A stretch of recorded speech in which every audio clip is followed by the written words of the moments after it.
ഒരു മത്തങ്ങക്കാളൻ ഉണ്ടാക്കുകയാണ്. നമ്മൾ ഗുരുവായൂർ അമ്പലത്തിൽ ഉണ്ടാക്കാറുണ്ട് ഒരു മത്തങ്ങക്കാളൻ. നല്ല ടേസ്റ്റാണ്. പക്ഷേ ആ ടേസ്റ്റൊന്നും ഞാൻ ഉണ്ടാക്കി കിട്ടില്ല കേട്ടോ. നല്ല ടേസ്റ്റാണ്. അപ്പോൾ അതിന് വേണ്ടിയിട്ട് ഞാൻ കുറച്ച് മത്തങ്ങ കഴുകി വെച്ചിട്ടുണ്ട്. അത് നമുക്കതിലേക്ക് ഇട്ട് കൊടുക്കാം. ഇനി അത് മോരിലാണ് വേവിച്ചെടുക്കുന്നത്. അതിന് നമുക്ക് ഇത്തിരി മോര് ഒഴിച്ചെടുക്കുന്നുണ്ട്. ഇനി നമുക്ക് തീ കത്തിച്ചിട്ട് വേവിക്കാൻ വയ്ക്കാം. ഇതിലേക്ക് പാകത്തിന് മഞ്ഞൾപ്പൊടി ഇട്ട് കൊടുക്കണം. മഞ്ഞൾപ്പൊടി ഇടാം. മഞ്ഞൾപ്പൊടി ഇട്ടു. പിന്നെ ഉപ്പ് ഇട്ട് കൊടുത്തു. ഇനി നമുക്ക് ഇത്തിരി പച്ചമുളക് കീറിയത് ഇട്ട് കൊടുക്കാം. ഇത് സ്പെഷ്യലായിട്ട് ഒരു കഷ്ണം ശർക്കരയും കൂടെ ഇട്ട് കൊടുക്കുന്നുണ്ട്. അതാണ് ആ കറിയുടെ ഒരു സ്പെഷ്യൽ.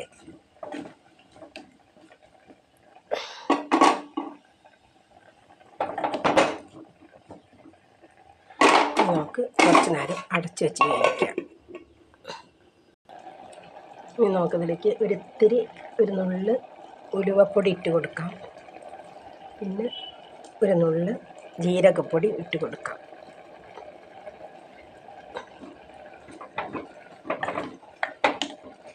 എനിക്ക് എന്താ പറയുന്നത്, ഈ ഗുരുവായൂരിലെ ഈ മത്തങ്ങക്കാളൻ എനിക്ക് ഭയങ്കര ഇഷ്ടമാണ്. അത് കഴിച്ചവർക്ക് അറിയാമോ അതിൻ്റെ ടേസ്റ്റ് എങ്ങനെയാണ്.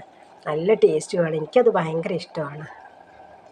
ഇനി നമുക്കതിലേക്ക് ഇത്തിരി തൈര് ഒഴിച്ച് വെക്കും. നേരത്തെ നമ്മൾ വെള്ളം ചേർത്തിട്ടുള്ളൊരു മോരാണ് ഒഴിച്ചത്. അപ്പോൾ ഇത്തിരി തൈര് ചേർത്തിക്കൊണ്ട്, പുളി കുറവാണ്.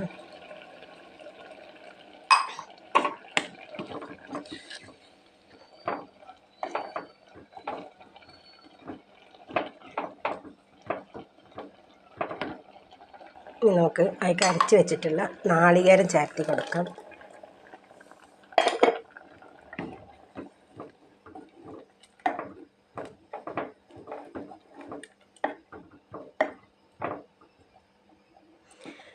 നിങ്ങൾ ഇതേപോലെ ഒന്ന് വെച്ച് നോക്കിട്ടോ. നല്ല ടേസ്റ്റാവും. അവിടെ പോയിട്ട് കഴിച്ച ആളുകൾക്കറിയാം അതിൻ്റെ ടേസ്റ്റ് എങ്ങനെയാണെന്ന്. ഗുരുവായൂർ പോയിട്ട് ആ പ്രസാദം കഴിച്ച ആളുകൾക്കറിയാം. നല്ല ടേസ്റ്റല്ലേ. അപ്പോൾ കറിയൊക്കെ റെഡിയായി. ഇനി നമുക്ക് കടുക് വറുത്തെടുക്കണം. ഇനി നമുക്ക് ഒരു സ്പൂൺ കടുക് ഇട്ട് കൊടുക്കാം. ഇത്തിരി കറിവേപ്പില ഇട്ട് കൊടുക്കാം.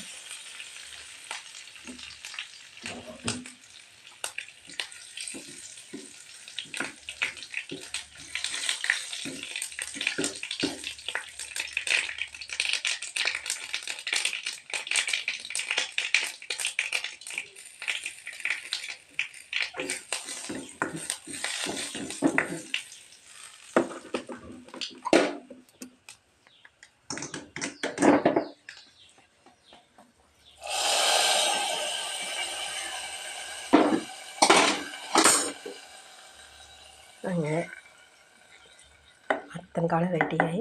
നിങ്ങൾക്കിതിങ്ങനെ ഇഷ്ടമായി എന്നുണ്ടെങ്കിൽ, നല്ലതായാലും ചീത്തയായാലും ഒരു കമൻറ്റ് ഇടുക, ലൈക്ക് ചെയ്യുക, എന്നെ ഒന്ന് പ്രോത്സാഹിപ്പിക്കുക. ഓക്കെ.